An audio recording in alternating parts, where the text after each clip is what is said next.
พุทธาชินนาวงศา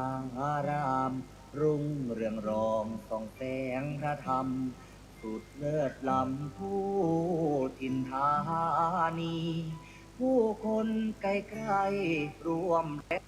เติมบารมี ด้วยศรัทธานำพาชีวี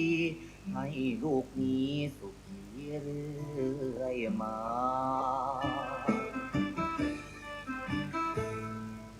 น้อมว่าองค์พระครูอภิรักษ์ชินวงศ์ท่านผู้คอยหนุนนำดำรง จิตจะลงพระศาสนาบุญบารมีศาสตร์ส่องสีปกป้องภาราสั่งสอนธรรมเหล่าปวงศรัทธาเทศนาพ้นวัฏฏะสงสาร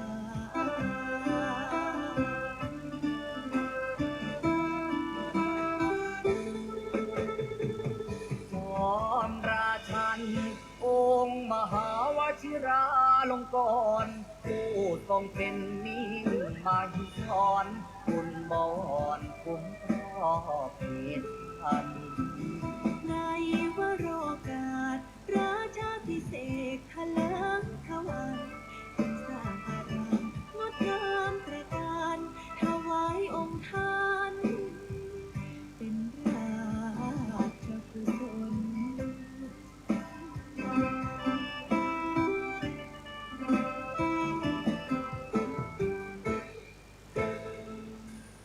วัดป่าพุทธาชินาวงศารามกงเกริกไกรแส่สองเลือนามทั่วเขตขามต่างทายยินยนต์ศูนย์รวมจิตใจสุดเลื่อมใสในดวงกมลของศรัทธาเหล่าสาธุชนสุขเลิศล้นบ่มีใดปาน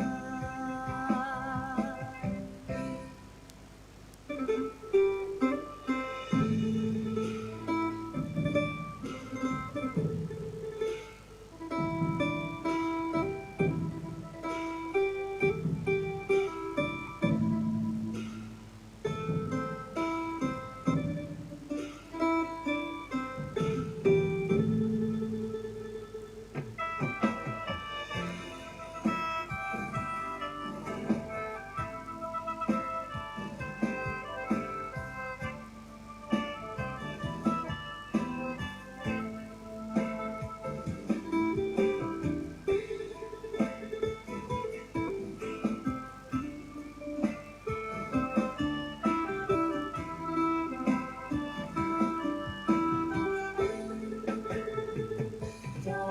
มราชันองค์มหาวชิราลงกรณ์ผู้ทรงเป็นนิ่งมาหิศรคุณบอนคุ้มครอบเพชรพัน ในวโรกาสราชาพิเศษกทะเลิงทวันจึงสร้างอารามงดงามตระการถวายองค์ท่านเป็นราชกุศล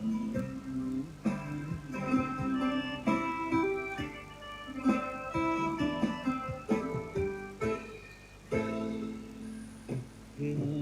การอันมงคลของชนสังวร ขอวันพาประนุษน้อมก่อนกราบวิงวอนอ้อนอธิษฐานพระบารมีรุ่งเรืองสีนั้นจงบันดาลสิ่งศักดิ์สิทธิ์ทั่วถิ่นสถานโปรดช่วยประทานโลกนั้น ร่มเย็น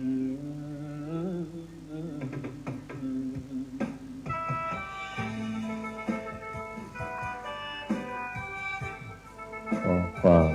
นอบน้อมในพระรัตนตรัยอันมีคุณพระพุทธคุณพระธรรมคุณพระสงฆ์ขอถวายความอาลัยในหลวงพ่อเจ้าประคุณสมเด็จพระพุทธชินวงศ์องค์อดีตเจ้าวาดวัดพิชยญาติการาม ในพระมหาเถรานุเถระเพื่อนกัลยาณมิตรเพื่อนกัลยาณธรรมทุกรูปทุกท่านขอความสุขความสวัสดีจงบังเกิดมีแก่ญาติโยมญาติธรรมโลกหลานหม่นมหาจักรพรรดิทุกท่านทุกคนที่ได้มาพร้อมจิตตั้งใจในการสวดมนต์และก็ขออนุโมทนาเอาละต่อจากนี้ขอให้พวกเราพร้อมจิตตั้งใจสวดมนต์ในวันนี้ได้พร้อมเพรียงกันพุทธังชีวิตังเมปุญเชมิธัมมังชีวิตังเมปุญเชมิสังฆังชีวิตังเมปุญเชมิพุทธังวันทามิธัมมังวันทามิ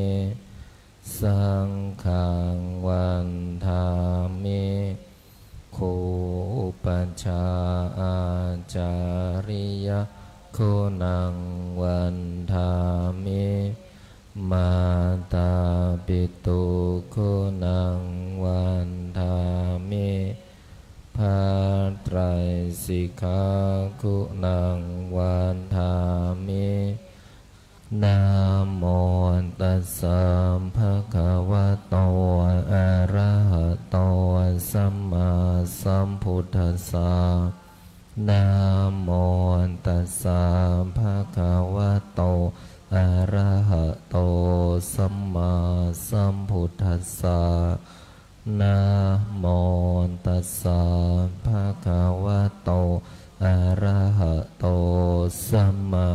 สัมพุทธัสสะพุทธังสรณังคัจฉามิธัมมังสรณังคัจฉามิสังฆังสรณังคัจฉามิทุติยมปิพุทธังสรณังคัจฉามิทุติยมปิธัมมังสรณังคัจฉามิทุติยมปิสังฆังสรณังคัจฉามิตติยมปิพุทธังสรณังคัจฉามิตติยมปิธัมมังสรณังคัจฉามิตติยมปิสังฆังสรณังคัจฉามิปานาติปาตาเวรมณีสิกขาปะทังสมาธิยามิอาทินนาทานาเวรมณีสิกขาปะทังสมาธิยามิกาเมสุมิจฉาจาราเวรมณีสิกขาปะทังสมาธิยามิโมสาวาทาเวรมณีสิกขาปะทังสมาธิยามิสุราเมรยามัชฌาปมาทฐานาเวรมณีสิกขาปะทังสมาธิยามิอิมานิปัญจสิกขาปทานิสมาธิยามิอิมานิปัญจสิกขาปทานิสมาธิยามิอิมานิปัญจสิกขาปทานิสมาธิยามิสีเลนะสุขติงยันติสีเลนะโภคสัมปทาสีเรนะนิพุติงยันติตัสมามิโสทะเยนะโมตัสสะภะคะวะโตอะระหะโตสัมมาสัมพุ พุทธัสสะนะโมตัสสะภะคะวะโตอะระหะโตสัมมาสัมพุทธัสสะนะโมตัสสะภะคะวะโตอะระหะโตสัมมาสัมพุทธัสสะพุทธังอาราธนานังกโรมิธัมมังอาราธนานังกโรมิสังฆังอาราธนานังกโรมินะโมโพธิสัตโตอาคันติมายาอิติภควานะโมโพธิสัตโตอาคันติมายาอิติภควานะโมโพธิสัตโตอาคันติมายาอิติภควานะโมโพธิสัตโตพรหมปัญโยนะโมโพธิสัตโตพรหมปัญโยนะโมโพธิสัตโตพรหมปัญโยโยโทโสโมหะจิตเตนาภูนทัสสมิงปาปะกะโตมายากามะทะเมกะตังโทสังสัพพะปะปังวินาสันโตโยโทโสโมหะจิตเตนาธัมมัสสมิงปาปะกะโต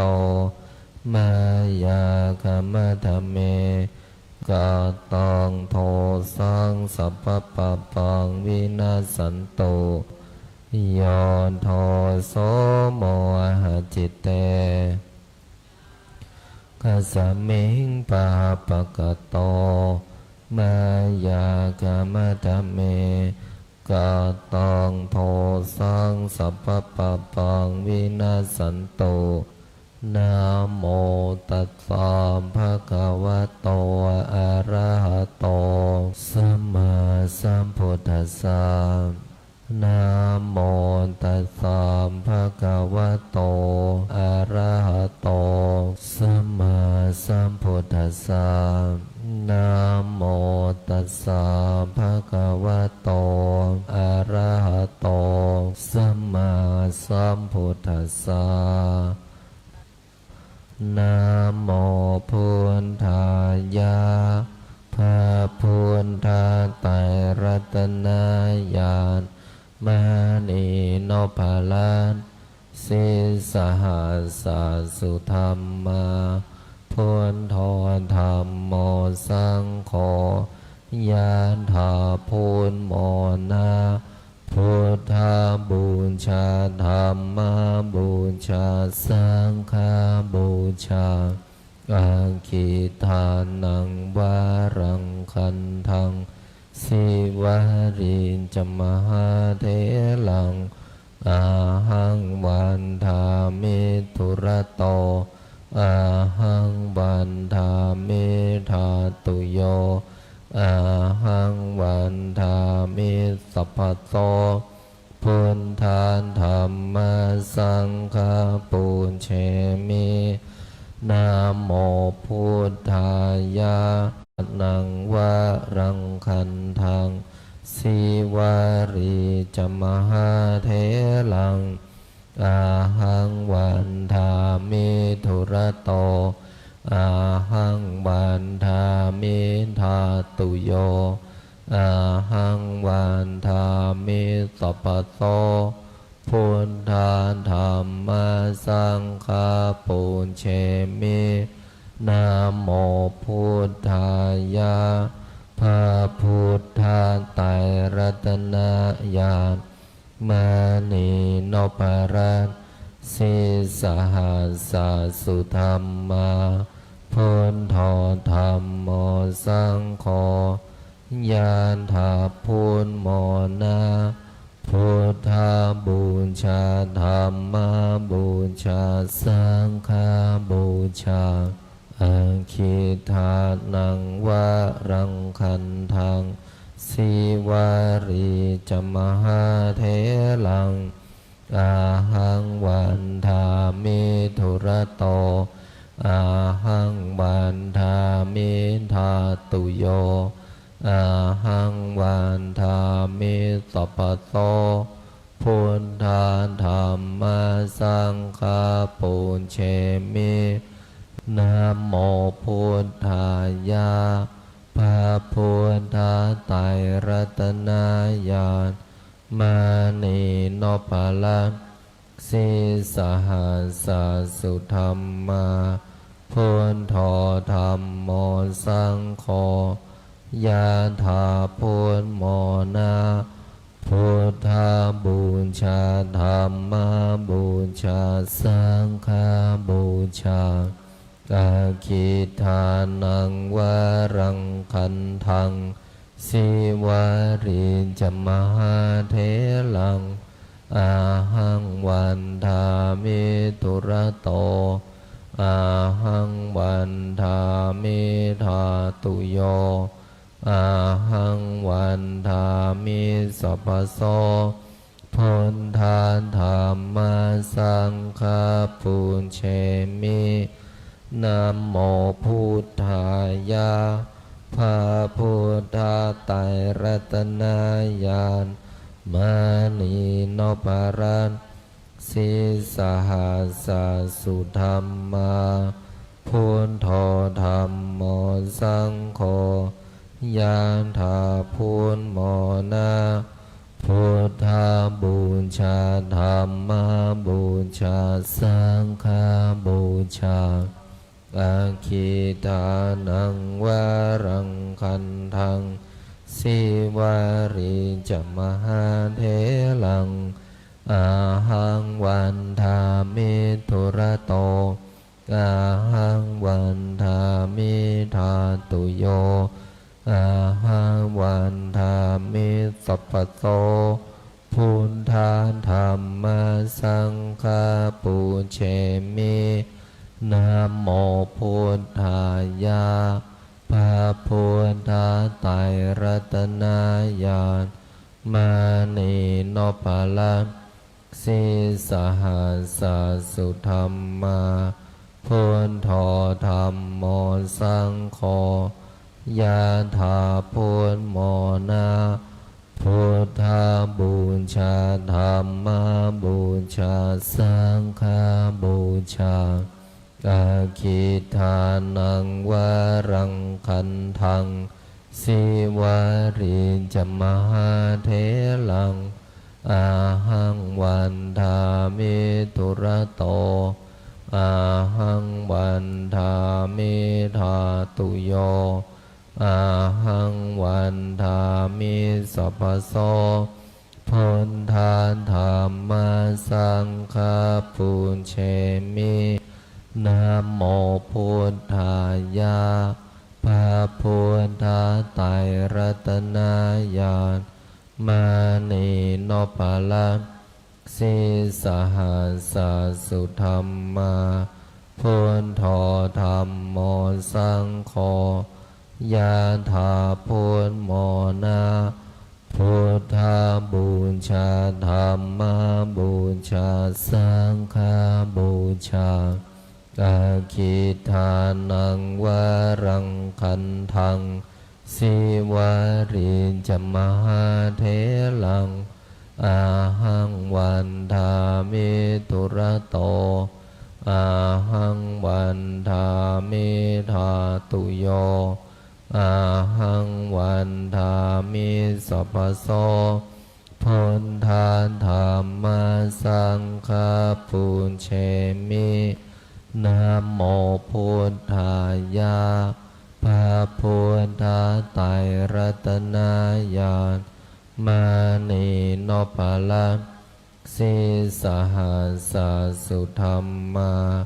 พุทโธธรรมโมสังโฆยะถาพุทโมนาพุทธาบูชาธรรมบูชาสังฆบูชา อาคิทานังวารังคันทังสิวาริจมหาเทลังอาหังวันทามิตุระโตอาหังวันทามิธาตุโยอาหังวันทามิสัพพโสพุทธาธัมมาสังฆาปุญเชมินะโมพุทธายะพระพุทธไตรรัตนญาณมานีโนภลังสิสหัสสุธรรมาพุทโธธรรมโมสังโฆยะถาพุทโมนะพุทธาบูชาธรรมบูชาสังฆบูชาอาคิทานังวารังคันทังสิวาริจมหาเทลังอาหังวันทามิตุระโตอาหังวันทามิธาตุโยอาหังวันทามิสัพพโสพุทธาธัมมาสังฆาปุญเชมินะโมพุทธายะพระพุทธไตรรัตนญาณมานีโนภลังสิสหัสสุธรรมาพุทโธธรรมโมสังโฆยะถาพุทโมนะ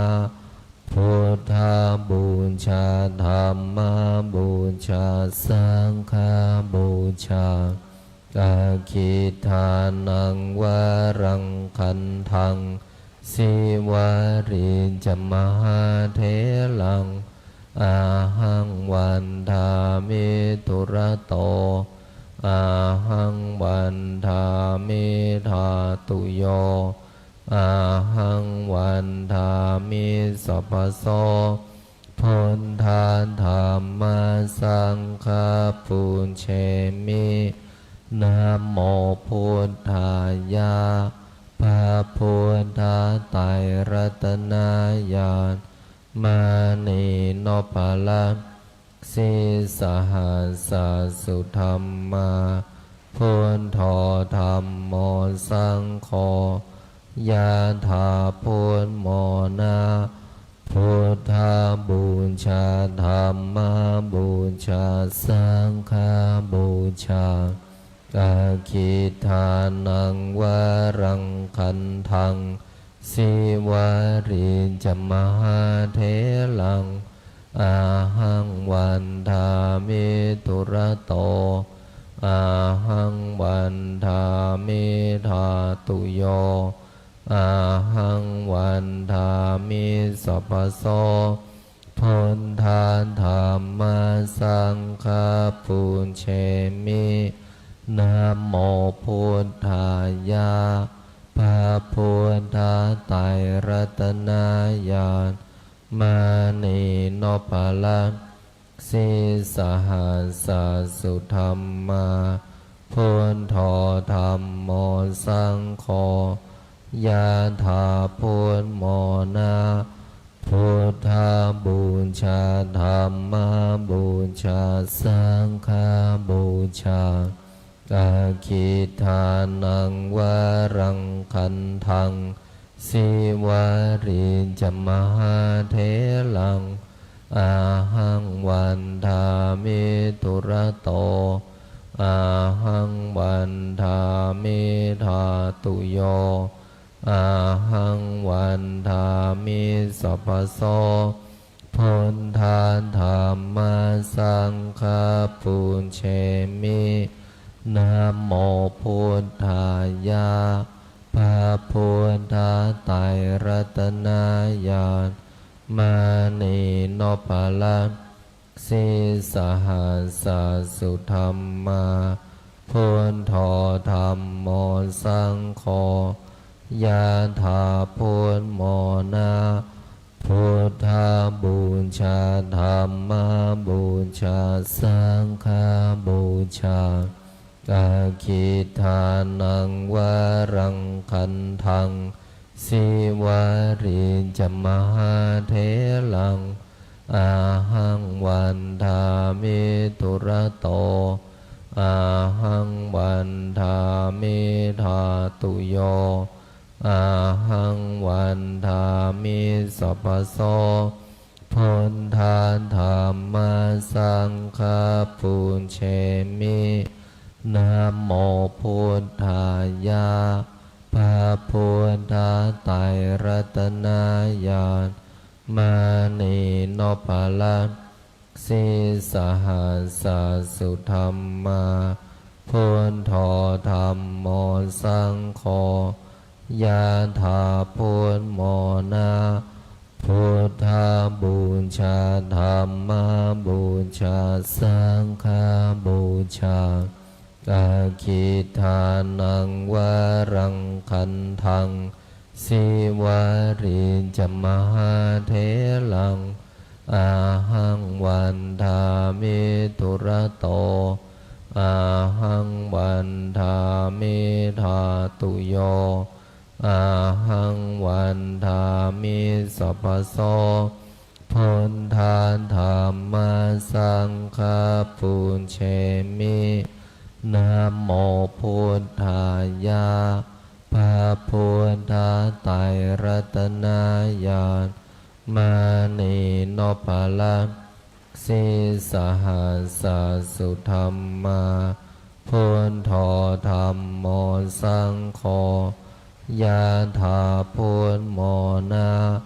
พุทธาบูชาธรรมบูชาสังฆบูชากาคิทานังวารังคันทังสิวาริจมหาเทลังอาหังวันทามิตุระโตอาหังวันทามิธาตุโยอาหังวันทามิสัพพโสพุทธาธัมมาสังฆาปุญเชมินะโมพุทธายะพระพุทธไตรรัตนญาณมานีโนภลัสสิสหัสสุธรรมาพุทโธธรรมโมสังโฆยะถาพุทโมนะพุทธาบูชาธรรมบูชาสังฆบูชากาคิทานังวารังคันทังสิวาริจมหาเทลังอาหังวันทามิตุระโตอาหังวันทามิธาตุโยอาหังวันทามิสัพพโสพุทธาธัมมาสังฆาปุญเชมินะโมพุทธายะพระพุทธไตรรัตนญาณมานีโนภลัสสิสหัสสุธรรมาพุทโธธรรมโมสังโฆยะถาพุทโมนะพุทธาบูชาธรรมบูชาสังฆบูชากาคิทานังวารังคันทังสิวาริจมหาเทลังอาหังวันทามิตุระโตอาหังวันทามิธาตุโยอาหังวันทามิสัพพโสพุทธาธัมมาสังฆาปุญเชมินะโมพุทธายะพระพุทธไตรรัตนญาณมานีโนภลัสสิสหัสสุธรรมาพุทโธธรรมโมสังโฆยะถาพุทโมนะพุทธาบูชาธรรมบูชาสังฆบูชาก กาคิทานังวารังคันทังสิวาริจมหาเทลังอาหังวันทามิตุระโตอาหังวันทามิธาตุโยอาหังวันทามิสัพพโสพุทธาธัมมาสังฆาปุญเชมินะโมพุทธายะพระพุทธไตรรัตนญาณมณีโนภาลันสิสหัสสะสุธรรมาพุทโธธัมโมสังโฆยะถาพุทโมนะพุทธาบูชาธัมมาบูชาสังฆาบูชาอาคิทานังวารังคันทังสิวาริจมหาเทลังอาหังวันทามิทุระโตอาหังวันทามิธาตุโยอาหังวันทามิสัพพโสพุทธาธัมมาสังฆาปุญเชมินะโมพุทธายะพระพุทธไตรรัตนญาณมณีโนภารันสิสหัสสะสุธรรมาพุทโธธัมโมสังโฆยะถาพุทโมนะพุทธาบูชาธัมมาบูชาสังฆาบูชาอาคิทานังวารังคันทังสิวาริจมหาเทลังอาหังวันทามิทุระโตอาหังวันทามิธาตุโยอาหังวันทามิสัพพโสพุทธาธัมมาสังฆาปุญเชมินะโมพุทธายะพระพุทธไตรรัตนญาณมณีโนภารันสิสหัสสะสุธรรมาพุทโธธัมโมสังโฆยะถาพุทโมนะพุทธาบูชาธัมมาบูชาสังฆาบูชาอาคิทานังวารังคันทังสิวาริจมหาเทลังอาหังวันทามิทุระโตอาหังวันทามิธาตุโยอาหังวันทามิสัพพโสพุทธาธัมมาสังฆาปุญเชมินะโมพุทธายะพระพุทธไตรรัตนญาณมณีโนภาลันสิสหัสสะสุธรรมาพุทโธธัมโมสังโฆยะถาพุทโมนะ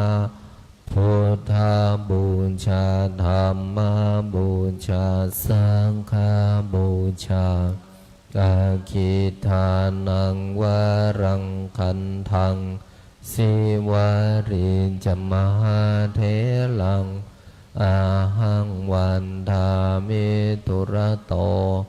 อาหังวันทามิธาตุโยอาหังวันทามิสัพพโสพุทธาธัมมาสังฆาปุญเชมินะโมพุทธายะพระพุทธไตรรัตนญาณมณีโนภารันสิสหัสสะสุธรรมาพุทโธธัมโมสังโฆยะถาพุทโมนะพุทธาบูชาธัมมาบูชาสังฆาบูชา อาคิตานังวารังคันทังสิวาริจมหาเถลังอาหังวันทามิทุระโตอาหังวันทามิธาตุโยอาหังวันทามิสัพพโสพุทธาธรรมสังฆาปุเชมินะโมพุทธายะพระพุทธไตรรัตนญาณมานีโนปะละสิสหัสสุธรรมาพุทโธธรรมโมสังโฆยะถาพุทโมนาพุทธาบูชาธรรมบูชาสังฆบูชาอาคิทานังวารังคันทังสิวาริจมหาเถลังอาหังวันทามิทุระโตอาหังวันทามิธาตุโยอาหังวันทามิสัพพโสพุทธาธรรมสังฆาปุเชมินะโมพุทธายะพระพุทธไตรรัตนญาณมานีโนปะละสิสหัสสุธรรมาพุทโธธรรมโมสังโฆยะถาพุทโมนาพุทธาบูชาธรรมบูชาสังฆบูชาอาคิทานังวารังคันทังสิวาริจมหาเถลังอาหังวันทามิทุระโตอาหังวันทามิธาตุโยอาหังวันทามิสัพพโสพุทธาธรรมสังฆาปุเชมินะโมพุทธายะพระพุทธไตรรัตนญาณมานีโนปะละสิสหัสสุธรรมาพุทโธธรรมโมสังโฆยะถาพุทโมนาพุทธาบูชาธรรมบูชาสังฆบูชาอาคิทานังวารังคันทังสิวาริจมหาเถลังอาหังวันทามิทุระโตอาหังวันทามิธาตุโยอาหังวันทามิสัพพโสพุทธาธรรมสังฆาปุเชมินะโมพุทธายะพระพุทธไตรรัตนญาณมานีโนปะละสิสหัสสุธรรมาพุทโธธรรมโมสังโฆยะถาพุทโมนาพุทธาบูชาธรรมบูชาสังฆบูชาอาคิทานังวารังคันทังสิวาริจมหาเถลังอาหังวันทามิทุระโตอาหังวันทามิธาตุโยอาหังวันทามิสัพพโสพุทธาธรรมสังฆาปุเชมินะโมพุทธายะพระพุทธไตรรัตนญาณมานีโนปะละสิสหัสสุธรรมาพุทโธธรรมโมสังโฆยะถาพุทโมนาพุทธาบูชาธรรมบูชาสังฆบูชา กาคิทานังวารังคันทังสิวาริจมหาเทลังอาหังวันทามิตุระโตอาหังวันทามิธาตุโยอาหังวันทามิสัพพโสพุทธาธัมมาสังฆาปุญเชมินะโมพุทธายะพระพุทธไตรรัตนญาณมานีโนภลังสิสหัสสุธรรมาพุทโธธรรมโมสังโฆยะถาพุทโมนะพุทธาบูชาธรรมบูชาสังฆบูชากาคิทานังวารังคันทังสิวาริจมหาเทลังอาหังวันทามิตุระโตอาหังวันทามิธาตุโยอาหังวันทามิสัพพโสพุทธาธัมมาสังฆาปุญเชมินะโมพุทธายะพระพุทธไตรรัตนญาณมานีโนภลังสิสหัสสุธรรมาพุทโธธรรมโมสังโฆยะถาพุทโมนะ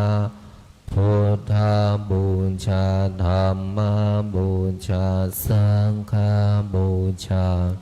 กาคิทานังวารังคันทังสิวาริจมหาเทลังอาหังวันทามิตุระโตอาหังวันทามิธาตุโยอาหังวันทามิสัพพโสพุทธาธัมมาสังฆาปุญเชมินะโมพุทธายะพระพุทธไตรรัตนญาณมานีโนภลังสิสหัส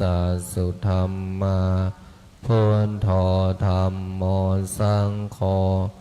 ยะถาพุทโมนะพุทธาบูชาธรรมบูชาสังฆบูชากาคิทานังวารังคันทังสิวาริจมหาเทลังอาหังวันทามิตุระโตอาหังวันทามิธาตุโยอาหังวันทามิสัพพโสพุทธาธัมมาสังฆาปุญเชมินะโมพุทธายะพระพุทธไตรรัตนญาณมานีโนภลังสิสหัสสุธรรมาพุทโธธรรมโมสังโฆยะถาพุทโมนะพุทธาบูชาธรรมบูชาสังฆบูชากาคิทานังวารังคันทังสิวาริจมหาเทลังอาหังวันทามิตุระโตอาหังวันทามิธาตุโยอาหังวันทามิสัพพโส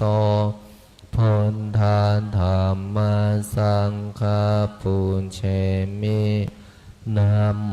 พุทธายะพระพุทธไตรรัตนญาณมานีโนภลังสิสหัสสุธรรมาพุทโธธรรมโมสังโฆยะถาพุทโมนะพุทธาบูชาธรรมบูชาสังฆบูชา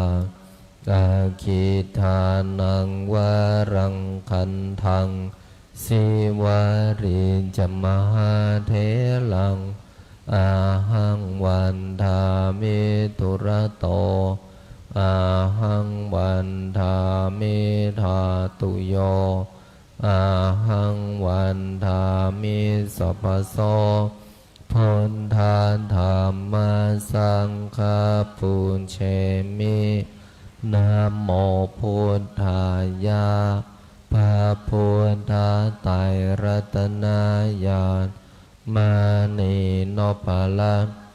สิสหัสสุธรรมาพุทโธธรรมโมสังโฆยะถาพุทโมนาพุทธาบูชาธรรมบูชาสังฆบูชากาคิทานังวารังคันทังสิวาริจมหาเทลังอาหังวันทามิตุระโตอาหังวันทามิธาตุโยอาหังวันทามิสัพพโสพุทธาธัมมาสังฆาปุญเชมินะโมพุทธายะพระพุทธไตรรัตนญาณมานีโนภลังสิสหัสสุธรรมาพุทโธธรรมโมสังโฆยะถาพุทโมนาพุทธาบูชาธรรมบูชาสังฆบูชากาคิทานังวารังคันทังสิวาริจมหาเทลังอาหังวันทามิตุระโตอาหังวันทามิธาตุโยอาหังวันทามิสัพพโสพุทธาธัมมาสังฆาปุญเชมินะโมพุทธายะพระพุทธไตรรัตนญาณมานีโนภลังสิสหัสสุธรรมาพุทโธธรรมโมสังโฆยะถาพุทโมนาพุทธาบูชาธรรมบูชาสังฆบูชากาคิทานังวารังคันทังสิวาริจมหาเทลังอาหังวันทามิตุระโตอาหังวันทามิธาตุโยอาหังวันทามิสัพพโสพุทธาธัมมาสังฆาปุญเชมินะโมพุทธายะพระพุทธไตรรัตนญาณมานีโนภลังสิสหัสสุธรรมาพุทโธธรรมโมสังโฆยะถาพุทโมนาพุทธาบูชาธรรมบูชาสังฆบูชาอาคิทานังวารังคันทังสิวาริจมหาเทลังอาหังวันทามิตุระโตอาหังวันทามิธาตุโยอาหังวันทามิสัพพโสพุทธาธัมมาสังฆาปุญเชมินะโมพุทธายะพระพุทธไตรรัตนญาณมานีโนภลังสิสหัสสุธรรมาพุทโธธรรมโมสังโฆยะถาพุทโมนาพุทธาบูชาธรรมบูชาสังฆบูชาอ อาคิทานังวารังคันทังสีวารีจมหาเทลังอาหังวันทามิธุระโตอาหังวันทามิทาตุโยอาหังวันทามิสัพพโตพุทธาธรรมสังฆาปุญเชมินะโมพุทธายะพระพุทธไตรรัตนญาณมานีโนปรัตสิสหัสสสุธรรมาพุทโธธรรมโมสังโฆญาณถาพุทโมนาพุทธาบูชาธรรมบูชาสังฆบูชาอาคิทานังวารังคันทังสีวารีจมหาเทลังอาหังวันทามิธุระโตอาหังวันทามิทาตุโยอาหังวันทามิสัพพโตพุทธาธรรมสังฆาปุญเชมินะโมพุทธายะพระพุทธไตรรัตนญาณมานีโนปลัสสิสหัสสสุธรรมาพุทโธธรรมโมสังโฆญาถาพุทโมนาพุทธาบูชาธรรมบูชาสังฆบูชาอาคิทานังวารังคันทังสีวารีจมหาเทลังอาหังวันทามิธุระโตอาหังวันทามิทาตุโยอาหังวันทามิสัพพโสพุทธาธรรมสังฆาปุญเชมินะโมพุทธายะพระพุทธไตรรัตนญาณมานีโนปรัตสิสหัสสสุธรรมาพุทโธธรรมโมสังโฆญาณถาพุทโมนาพุทธาบูชาธรรมบูชาสังฆบูชาอาคิทานังวารังคันทังสีวารีจมหาเทลังอาหังวันทามิธุระโตอาหังวันทามิทาตุโยอาหังวันทามิสัพพโตพุทธาธรรมสังฆาปุญเชมินะโมพุทธายะพระพุทธไตรรัตนญาณมานีโนปลัสสิสหัสสสุธรรมาพุทโธธรรมโมสังโฆญาถาพุทโมนาพุทธาบูชาธรรมบูชาสังฆบูชาอาคิทานังวารังคันทังสีวารีจมหาเทลังอาหังวันทามิธุระโตอาหังวันทามิทาตุโยอาหังวันทามิสัพพโสพุทธาธรรมสังฆาปุญเชมินะโมพุทธายะพระพุทธไตรรัตนญาณมานีโนปลัสสิสหัสสสุธรรมาพุทโธ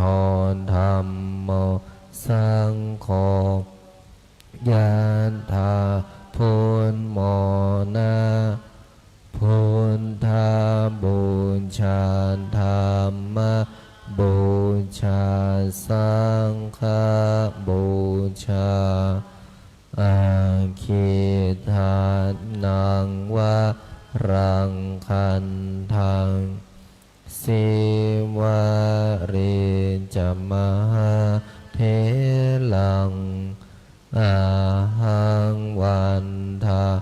เมตุระโตอาหังวันทาเมธาตุโยอาหังวันทาเมสัพพะโตพุทธธัมมสังฆปุญเชมิสัมเพพุทธาสัมเพธัมมาสัมเพสังฆาพลังปัตตาปัจเจกานันจะยังพรังอรหันตานันจะเตเชนะราคัมพันธามิสัมภาโสสัพเพพุทธาสัมเพธัมมาสัมเพสังฆาพระปัตตาปัจเจกานันจะยังพรังอรหันตานันจะเตเชนะราคัมพันธามิสัมภาโส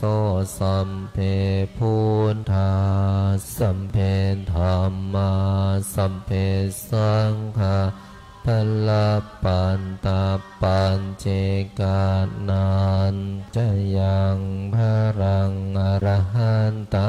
นันจะเตเชนะราคัมพันธา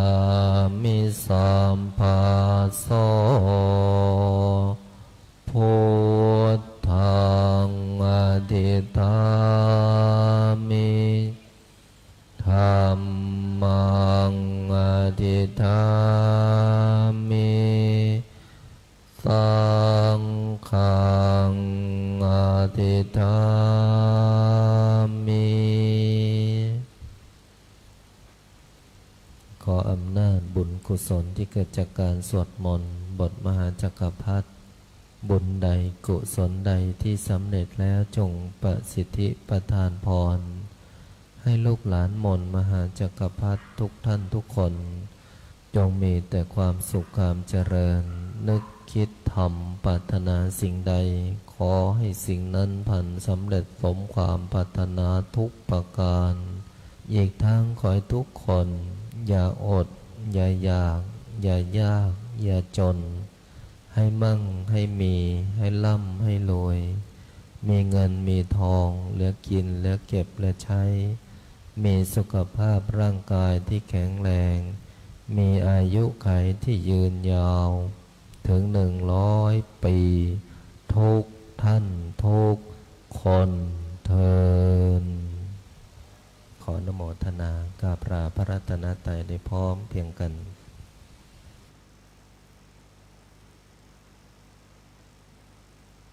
อะระหังสัมมาสัมพุทโธภะคะวาพุ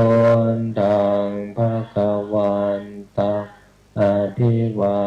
เทมิสวากขาโตภะคะวะตะธัมโมธัมมังนามัสสา